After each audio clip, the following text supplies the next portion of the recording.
Olá, meu nome é Sebastião Ernesto, eu sou médico anestesiologista e vou falar sobre farmacodinâmica dos anestésicos inalatórios.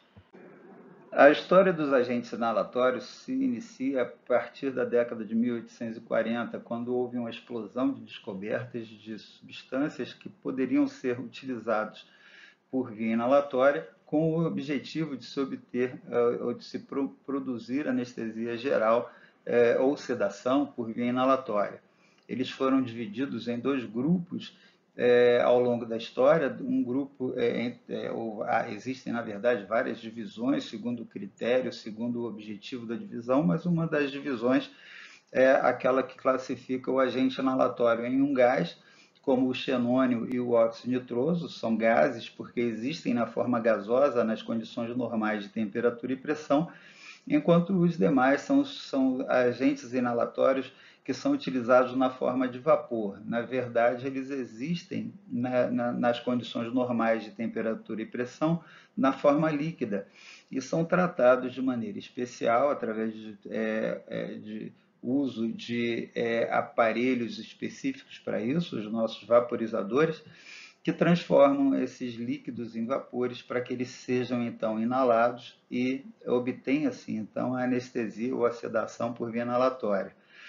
Então foram introduzidos na prática médica a partir de 1840, os primeiros, os hidrocarbonetos, surgiram os éteres e até o óxido nitroso surgiu nessa década, sendo gradativamente substituídos por substâncias mais seguras. Algumas no início eram passíveis de produzir incêndio ou explosão, outros eram muito metabolizados, produzindo produtos tóxicos, e assim então foram sendo substituídos por substâncias que foram surgindo com um perfil de maior segurança, até que na década de 1990 surgiu o sevoflurano e o desflurano, que são os agentes mais jovens na nossa farmacologia de agentes inalatórios para a produção de anestesia.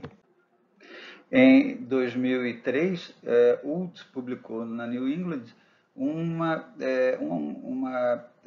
artigo definindo o que seria a anestesia geral. A anestesia geral, passível de várias definições, é conceituada de uma maneira mais ampla como uma forma de se obter a imobilização de um paciente com produção de amnésia e sedação hipnose, e esse resultado, esse desfecho, sendo obtido através de ação tanto na região espinhal, onde seria provida a imobilização por diminuição de reflexos em resposta a estímulo doloroso, enquanto a amnésia e a sedação e hipnose seriam obtidos a nível supraespinhal, a nível do sistema nervoso central, a nível cerebral. Então,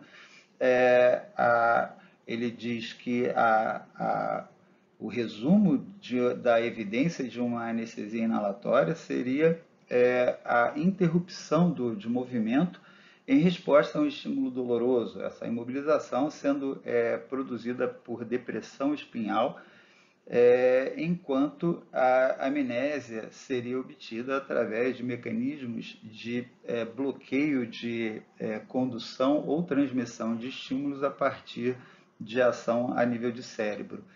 E esse resultado dessa anestesia foi foco de vários estudos na procura da explicação do mecanismo de ação dessa anestesia. Iniciou-se já nas primeiras décadas após a introdução da anestesia inalatória uma teoria unitária de narcose cunhada por Claude Bernard, onde ele criou a hipótese de que todos os agentes inalatórios ou todas as drogas utilizadas com o objetivo de produzir uma anestesia seriam através de mecanismos iguais para todas as drogas, uma vez que todas as drogas utilizadas principalmente a partir dos estudos e publicações de Mayer e Overton, foi definido e foi percebido que a lipossolubilidade seria uma das principais um dos principais atributos de todas essas substâncias produtoras de anestesia geral. Então, a teoria unitária da narcose por Claude Bernard, em associação com a teoria da lipossolubilidade por Mayer e Overton, que surgiram no primeiro século de anestesia inalatória, tentavam explicar, de alguma forma, a ação desses agentes a nível da membrana celular, sem especificar, sem atribuir o mecanismo de ação ao efeito sobre uma estrutura molecular específica. Isso foi abandonado ao longo com o passar do tempo, através de vários estudos que demonstraram que esses agentes anestésicos inalatórios eram capazes de atuar em vários canais iônicos, entre eles os canais de cálcio, canais de sódio, canais ligados aos agentes agonistas, principalmente glutamato, que teria ação tanto em receptor NMDA quanto em outros receptores, ativando canais de cálcio.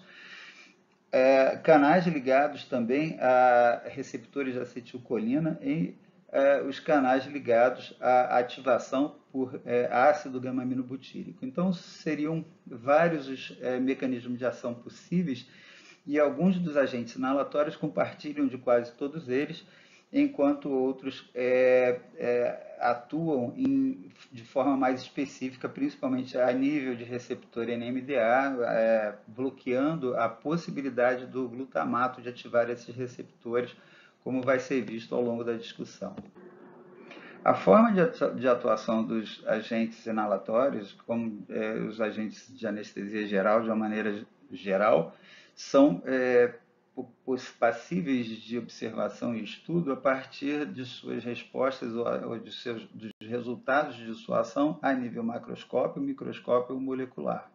A nível macroscópico é percebida uma atenuação, uma redução das informações ascendentes, tanto informações nociceptivas quanto informações que mantêm, de alguma forma, a capacidade de despertar ou de manter desperto o paciente, como informações ascendentes que atuam a nível de sistema reticular ativador ascendente, através de ativação de tálamo, hipotálamo, de córtex e assim sucessivamente.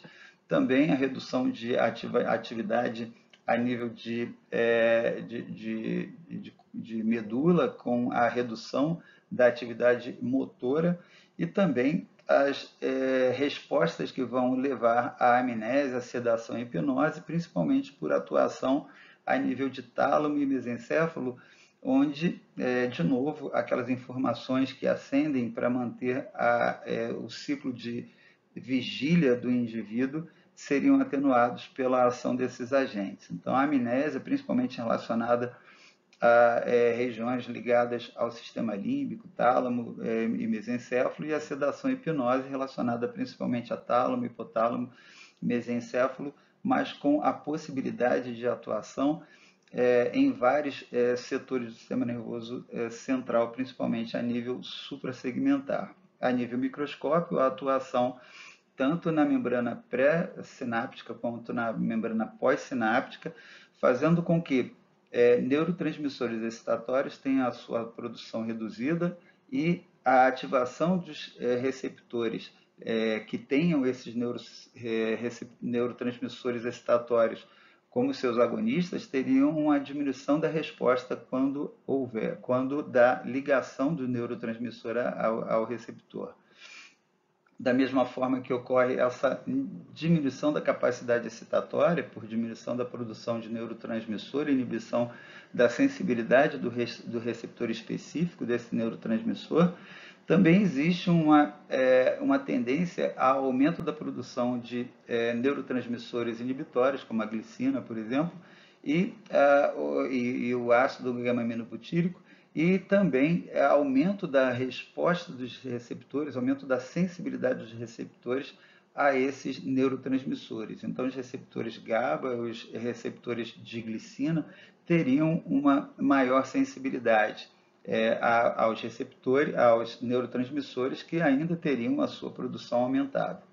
Então, haveria duas formas de ostentação dessa capacidade inibitória geral produzida pelos agentes inalatórios.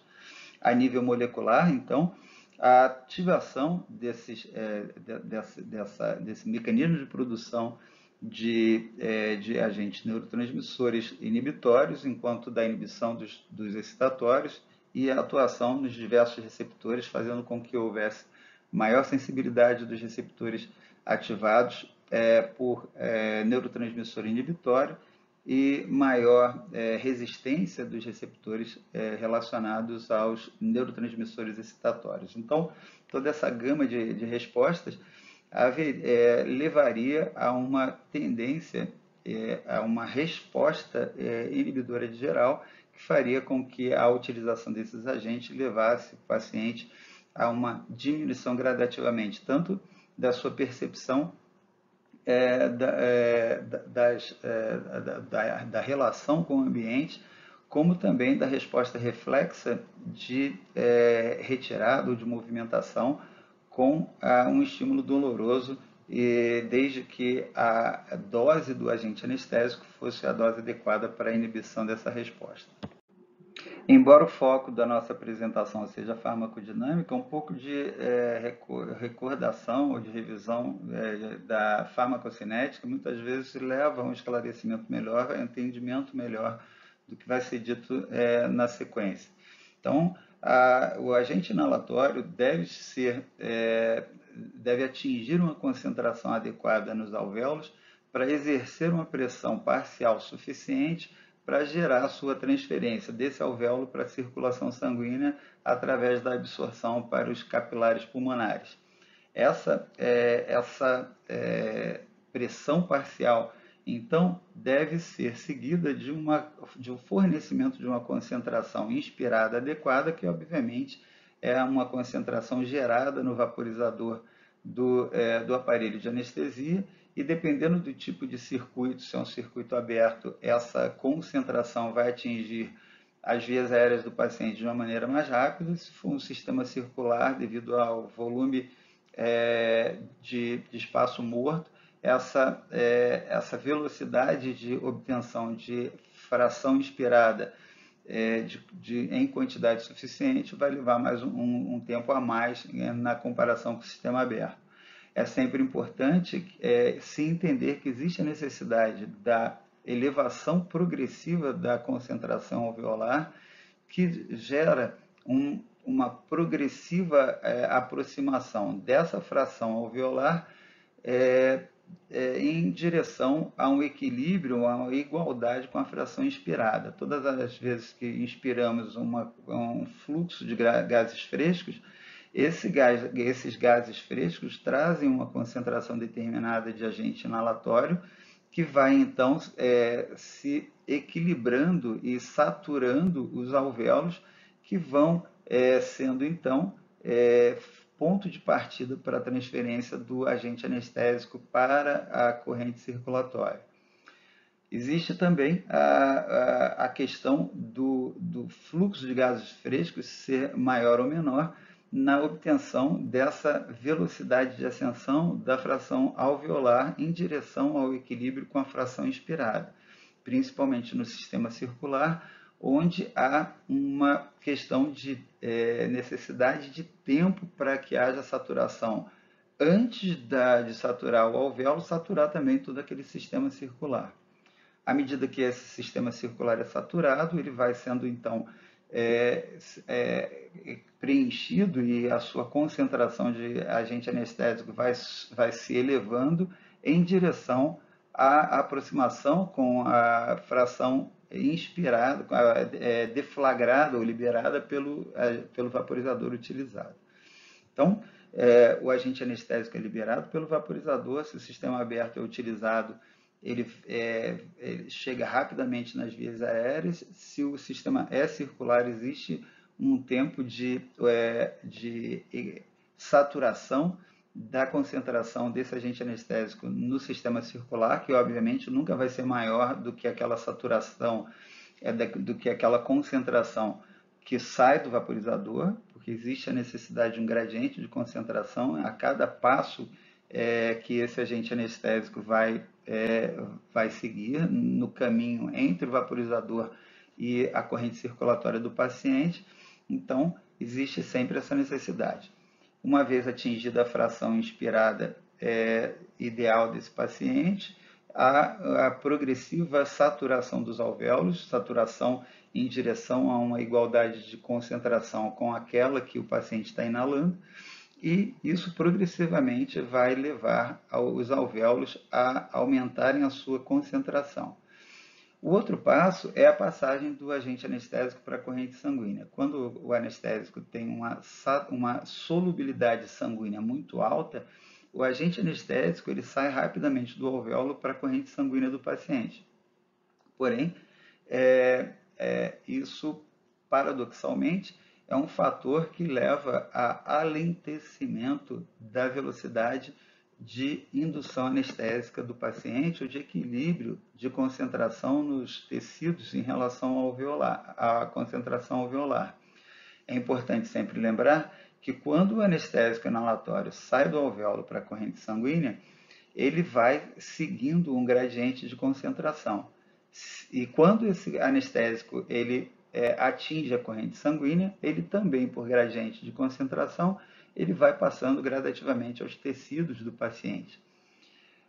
A partir de um determinado momento, onde houve tempo suficiente para atingir um equilíbrio de concentrações entre os diversos espaços, e esse equilíbrio de concentração não significa que a concentração vai ser igual em cada um desses espaços, e sim a pressão parcial. E existe a diminuição da velocidade de passagem entre os diversos espaços. Essa passagem necessita, como foi dito, de um gradiente de concentração que gera também um gradiente de pressão parcial. A concentração no sangue vai ser maior ou menor segundo o coeficiente de solubilidade no sangue desse paciente. Quando ele tem uma solubilidade alta no sangue, a concentração no alvéolo cai rapidamente. Isso indiretamente expressa a velocidade de ascensão da concentração do agente anestésico nos tecidos. Se o anestésico ele é muito solúvel no sangue, ele vai passar mais lentamente para os tecidos, inclusive para o tecido alvo, fazendo com que haja uma diminuição da velocidade de equilíbrio entre as diversas pressões parciais.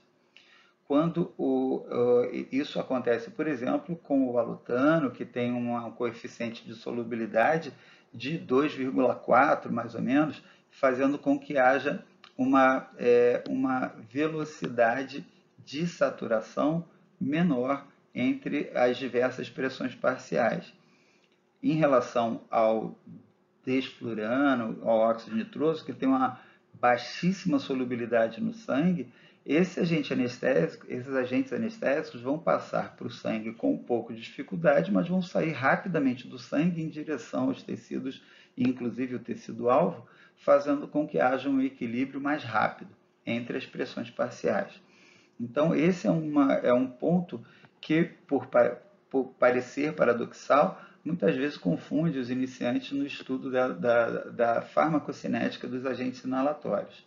Agente inalatório que tem alta solubilidade no sangue tem uma rápida passagem do alvéolo para o sangue, porém tem uma rápida saída do sangue para os tecidos. E isso faz com que haja uma diminuição na velocidade de indução anestésica ou de equilíbrio entre as pressões parciais dos diversos compartimentos. Por isso se diz que quando a fração alveolar se iguala rapidamente à fração inspirada, esse agente anestésico apresenta uma rápida também elevação da fração nos tecidos e, inclusive, no tecido-alvo. Então, essa forma de mencionar que esse anestésico inalatório ele tem uma ascensão rápida, um equilíbrio rápido entre fração inspirada e fração alveolar. Isso faz com que isso representa aquela subida rápida também da saturação no tecido-alvo. E quando o agente anestésico apresenta uma elevação lenta na fração alveolar, ele também, de forma indireta, representa que ocorre uma elevação lenta também no tecido-alvo. O volume do circuito, quando é utilizado um circuito circular de anestesia, também, como foi dito, produz um alentecimento na velocidade de equilíbrio entre essas frações, já que existe uma constante de tempo que leva a um prolongamento do tempo de saturação desse sistema. E também o tipo de material utilizado na formação do sistema, se ele é um sistema, um componente que absorve muito o agente anestésico, então ele também vai produzir uma elevação lenta da fração alveolar, já que a fração inspirada vai ser reduzida pelo aprisionamento do agente anestésico na absorção pelo circuito. A ventilação alveolar também é diretamente relacionada à velocidade de indução anestésica. Quanto maior for a ventilação minuto do paciente, mais rapidamente ocorre o equilíbrio entre fração inspirada e fração alveolar, e a capacidade residual funcional também é um fator importante. Crianças e gestantes, pacientes obesos que tendem a ter uma redução da sua capacidade residual funcional, eles têm uma velocidade maior de indução anestésica, já que aquela capacidade residual funcional, que funciona como um reservatório a ser preenchido pelo anestésico, quando está muito aumentado, vai provocar, como por exemplo no paciente com enfisema, um alentecimento no tempo de equilíbrio entre fração alveolar e fração inspirada. E quando a capacidade residual funcional é pequena, há uma aceleração dessa indução da anestesia, como também vai ter uma aceleração no momento do despertar do paciente, uma vez que, interrompendo-se o fornecimento do agente anestésico e fornecendo só oxigênio em concentração variável, vai haver uma maior facilidade na retirada do anestésico, que vai caminhar em sentido contrário, obedecendo agora o gradiente de concentração reverso, já que quando eu paro de oferecer o agente anestésico no alvéolo do paciente, a concentração, a pressão parcial no sangue vai ser maior do que no alvéolo, então vai haver um caminho reverso do agente anestésico, buscando o caminho de eliminação, que é por via respiratória também. Então, em relação à absorção, a passagem do agente anestésico do alvéolo para o sangue, então, já foi dito, a solubilidade é muito importante. O fluxo sanguíneo pulmonar ele é muito importante também. O paciente que tem um débito cardíaco diminuído, ele vai apresentar uma maior velocidade de saturação na corrente sanguínea e tende a produzir uma maior velocidade de indução anestésica no paciente. Enquanto aquele paciente que apresenta um volume, um débito cardíaco muito elevado, ele vai apresentar uma redução na velocidade de indução anestésica, já que ele vai produzir vai retirar rapidamente o agente anestésico do alvéolo, dificultando a elevação da concentração ou da fração alveolar em relação ao equilíbrio com a fração inspirada. Isso, como foi dito, é uma forma indireta de se avaliar a velocidade de elevação também nos tecidos, inclusive no tecido-alvo. O gradiente alvéolo capilar, já foi dito, é importante, né?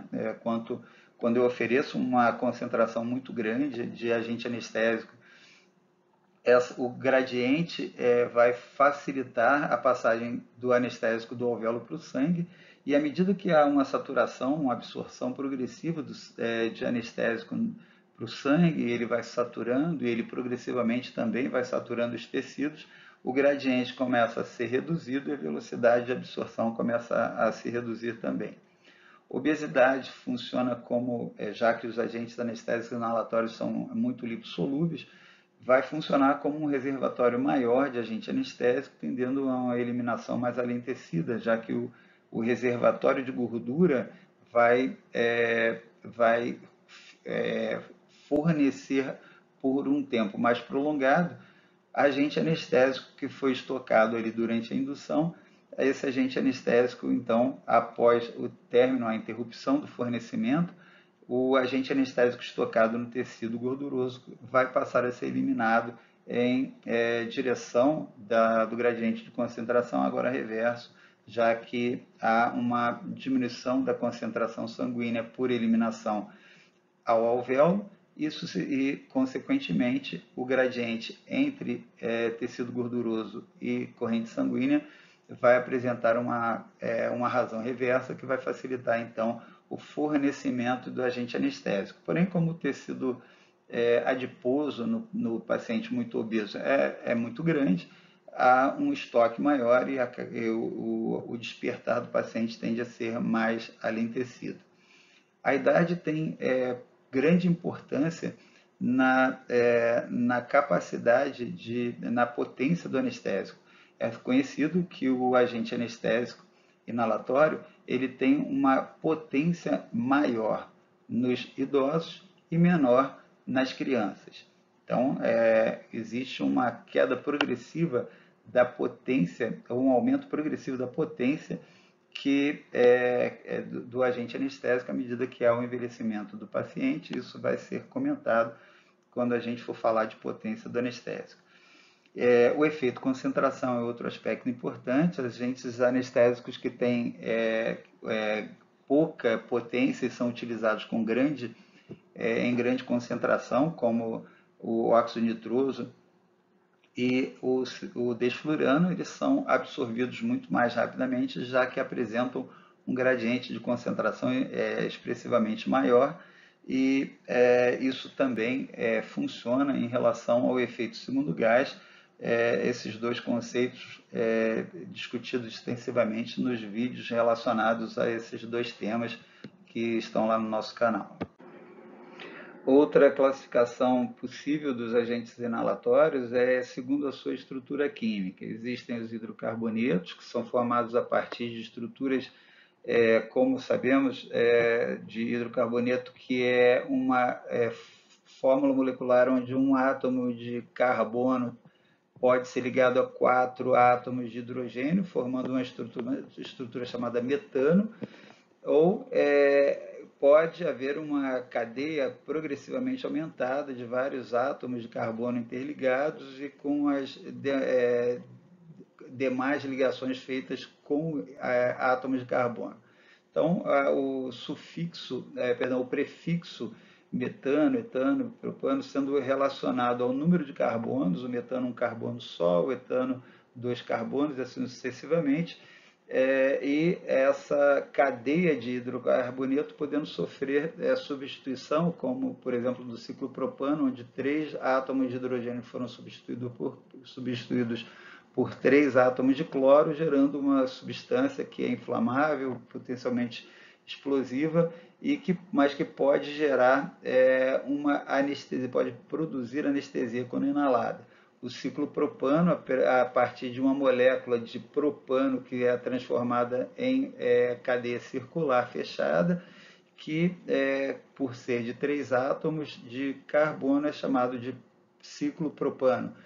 O etileno, que é o sufixo N, significa que, diferente das cadeias apresentadas aqui à esquerda, que são saturadas, cada carbono tem uma ligação única com o carbono vizinho, O sufixo N, que seria de etano, aqui seria etilene, significa que os átomos de carbono têm uma ligação dupla entre eles. Então, o sufixo significa, se relaciona à relação saturada ou insaturada entre os átomos de carbono. O etano ele é aberto, o etilene ele é aberto também, mas ele tem, ao invés de uma ligação só entre cada carbono, tem duas ligações. E o etano, que teve substituição de átomos de hidrogênio em 4 posições, 2 foram substituídos por átomos de flúor e 2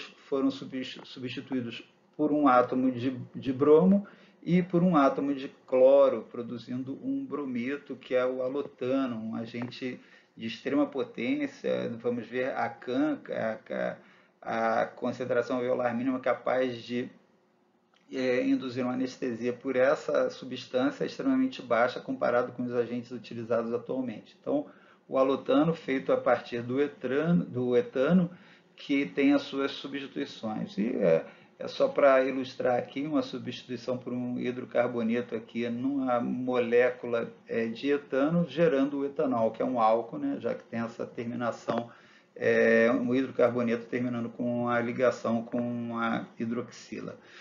Bom, então temos os diversos hidrocarbonetos que já foram utilizados em anestesia, temos os éteres, éter, porque o éter se caracteriza por essa ligação, é um oxigênio que se liga de cada lado a um átomo de carbono. Então, aqui temos uma molécula de etil, que é produzida a partir de um etano, são 2 átomos de carbono, como aqui.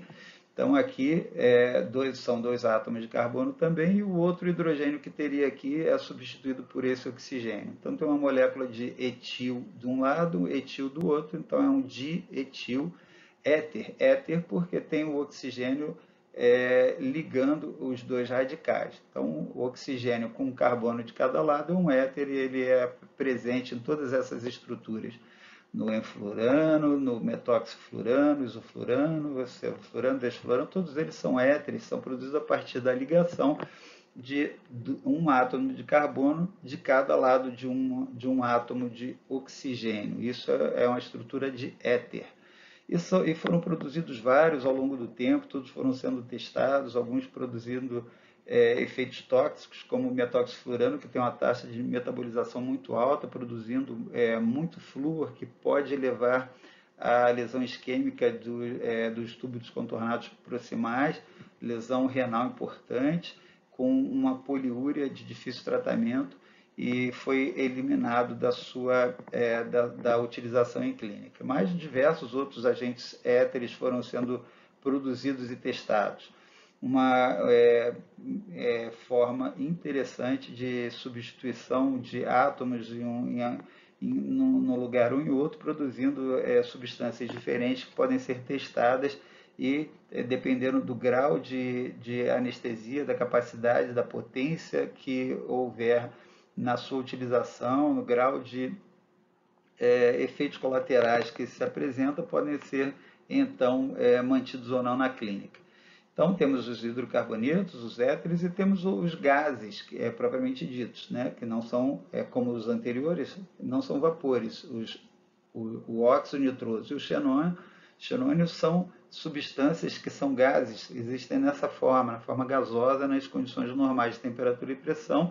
O óxido nitroso produzido pela ligação de 2 átomos de nitrogênio com um átomo de oxigênio, e o xenônio, uma substância existente naturalmente no ambiente, na atmosfera, em concentrações extremamente baixas, mas que foi demonstrado ter uma capacidade de produzir analgesia importante, é uma anestesia mais segura que com os seus congêneres, as outras substâncias aqui comentadas, mas que, devido aos seus altos custos de produção, ainda não foi viabilizada a sua utilização em clínica.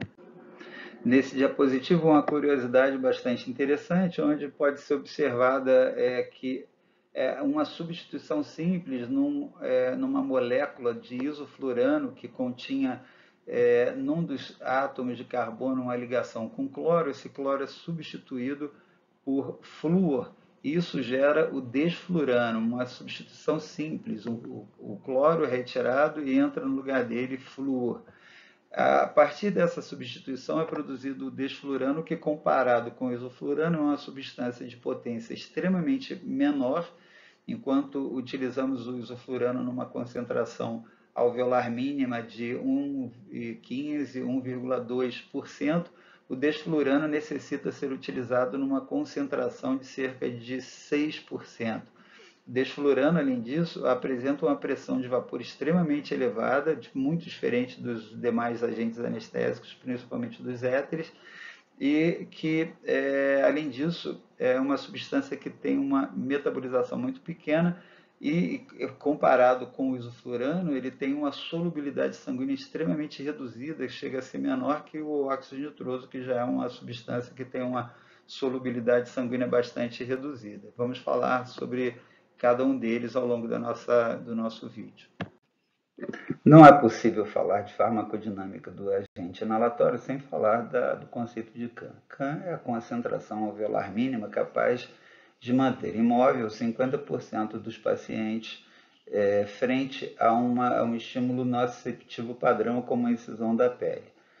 Cada um anestésico, de acordo com a sua potência, vai ter um valor de CAM. Aqueles que têm uma CAM mais elevada são aqueles que são menos potentes, já que essa concentração de CAM necessária para imobilizar, entre aspas, 50% da população vai ser uma concentração maior. E aqueles com concentração menor, com CAM menor, são os agentes considerados mais potentes. Então a CAM se transformou numa forma de comparar potência entre os anestésicos. A partir do valor de CAM, foram derivados outros valores de CAM que foram denominados CAM acordado, que é a CAM a partir da qual, a partir da sua redução, é um valor que começa a permitir acordar o paciente com o chamado verbal. A CAM acordado gira em torno de 20% a 50% da CAM. Portanto, 0,2 a 0,5 CAM é para um anestésico ou outro, dependendo da sua relação com a CAM acordado, com o despertar do paciente, é chamado CAM acordado daquele específico agente anestésico. A CAM-BAR é a CAM capaz de manter o paciente isento de resposta autonômica aos estímulos cirúrgicos. Seria uma CAM acima da CAM normal, a CAM não específica, já que ela garantiria a imobilidade e impediria a resposta autonômica. Normalmente é cerca de 20% a 50% do valor da CAM, também dependendo do agente anestésico. A CAM 1,3 é considerado a CAM que manteria imóvel cerca de 95% dos pacientes frente a esse estímulo nociceptivo. Seria a CAM 95, ou uma forma similar à ED95 dos agentes venosos. E a CAM não específica seria um conceito similar à ED50 dos agentes venosos. É importante entender também que a CAM é um conceito que tem um padrão aditivo. Se você usa 0,5% da CAM de um anestésico e 0,5% da CAM de outro, você vai ter um efeito em relação a essa imobilidade do paciente, a resposta nociceptiva, igual a uma CAM de um dos agentes anestésicos se usado isoladamente. Esse conceito de CAM foi o conceito a partir do qual descobriu-se a CAM do óxido nitroso. Então, utilizando o óxido nitroso com meia CAM de algum agente anestésico, a concentração do óxido nitroso foi sendo elevada até o momento em que houve um valor de concentração que manteve em associação com meia CAM de outro anestésico o paciente anestesiado, imóvel, frente ao estímulo nociceptivo padrão. Foi a única forma de se descobrir que a CAM do óxido nitroso é em torno de 105%. A gente não ia conseguir nunca chegar, obviamente, a 105% desse agente anestésico. Portanto, meia CAM dele com meia CAM de alguma coisa, algum outro anestésico inalatório garantiu uma CAM de um agente específico qualquer. Outra coisa importante também é que quando a gente utiliza meia CAM de um agente anestésico, por exemplo, isoflurano, que é um pouco taquicardizante, com outro que não o é, como o óxido nitroso, ou outro que ainda pode levar até a diminuição da frequência cardíaca, como o alotano, você tem a redução desse efeito taquicardizante do isoflurano. Portanto, você mantém o efeito de CAM em relação à anestesia, hipnose, imobilidade, mas você tem a diminuição de efeitos colaterais de um ou outro agente nessa composição, o que funciona como se fosse uma técnica multimodal, onde tem o aproveitamento do efeito desejado das partes utilizadas com diminuição dos efeitos indesejados de cada um. A seguir, vamos iniciar a discussão da farmacodinâmica dos agentes inalatórios e os seus efeitos em cada um dos sistemas, respiratório, circulatório, sistema nervoso central e assim sucessivamente. Antes de começar a falar da farmacodinâmica dos agentes inalatórios nos diversos sistemas, vamos falar um pouquinho mais sobre a CAM. A CAM ela pode ser influenciada por diversos fatores. Existem fatores que reduzem a CAM, como, por exemplo, a associação com benzodiazepínicos, com opioides. A gravidez pode reduzir a CAM, como a gravidez reduz a necessidade de vários agentes anestésicos e analgésicos. A hipotermia, o mixedema, são fatores que reduzem a necessidade de anestésico inalatório e por isso disse que reduz a CAM.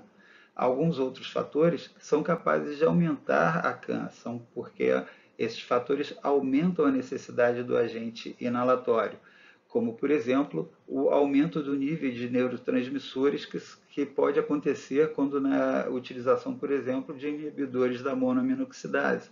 Hipertermia, hipernatremia, tirotoxicose.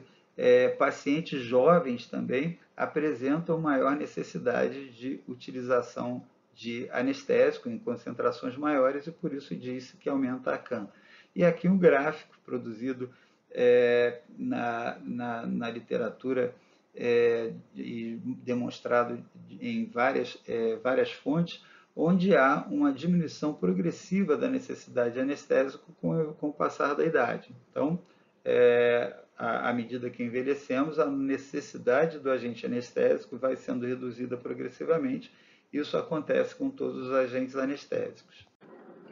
Com a utilização de agente inalatório, ocorre uma inibição dos centros respiratórios, mesmo em doses subanestésicas. A resposta ao CO2 é reduzida de maneira progressiva à medida que se aumenta a concentração do agente anestésico inalatório. Isso faz com que haja uma queda progressiva do volume corrente, com aumento progressivo da pressão parcial de CO2.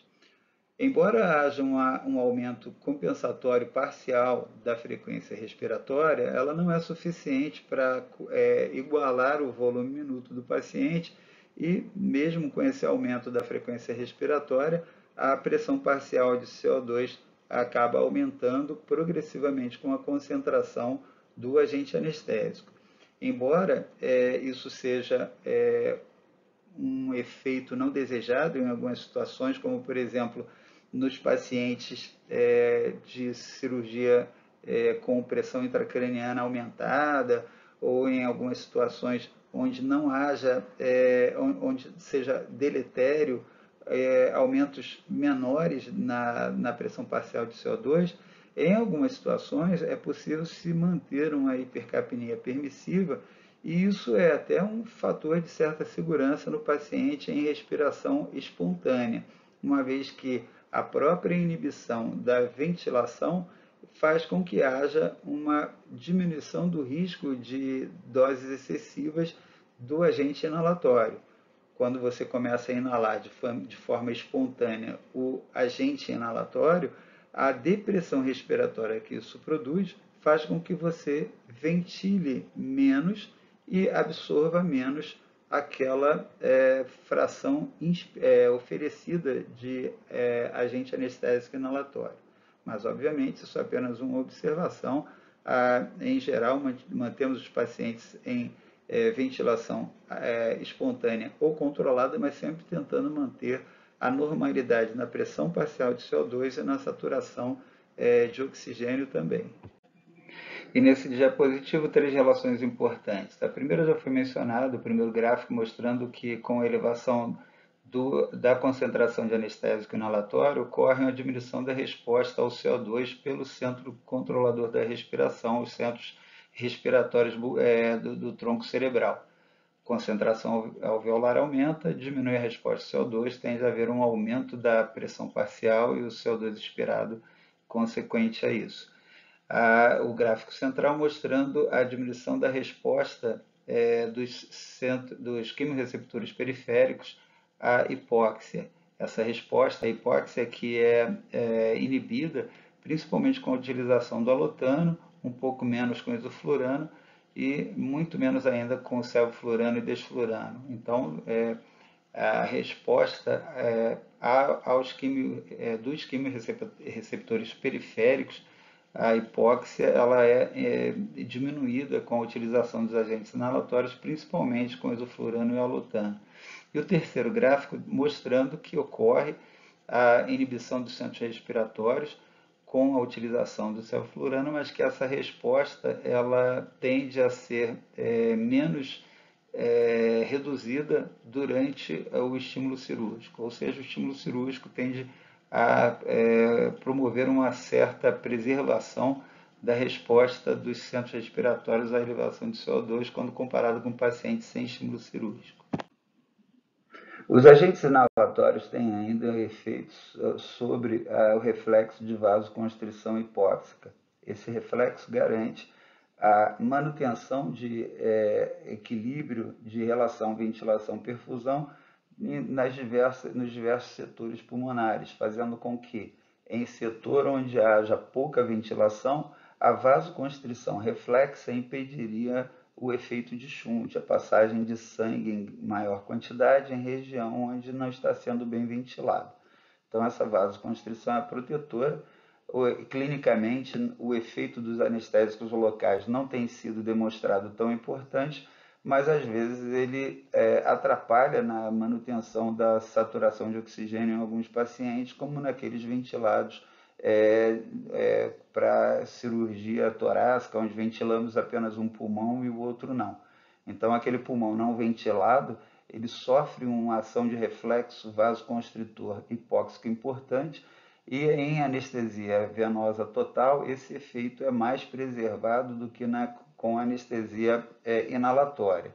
Se por acaso esse efeito de inibição do reflexo de vasoconstrição hipóxica está atrapalhando a manutenção da saturação de oxigênio no paciente em cirurgia monopulmonar, talvez seja interessante reduzir a concentração do anestésico inalatório ou até substituí-lo pela anestesia venosa total.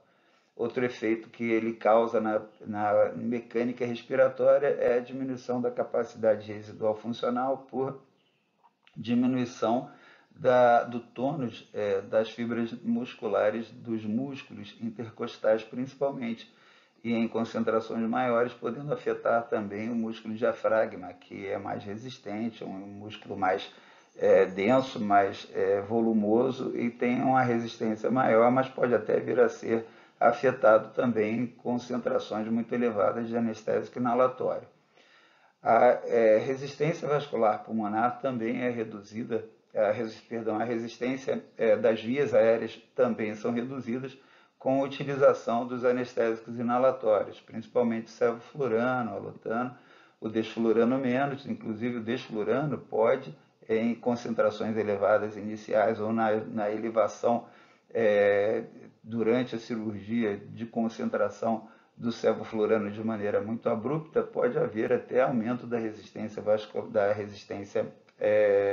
das vias aéreas devido à ativação de receptores em vias aéreas superiores e inferiores. O desflurano tem essa característica. Essa ativação, inclusive, pode levar à ativação do sistema nervoso autônomo, como vamos ver posteriormente, levando a aumento da frequência cardíaca e aumento da pressão arterial também. Então, os agentes anestésicos inalatórios têm uma ação broncodilatadora, elas diminuem a resistência das vias aéreas, com exceção, em algumas situações, do desflurano. Aqui apresentamos algumas das fontes utilizadas na confecção dos vídeos. Espero que tenham gostado do conteúdo e muito obrigado pela companhia.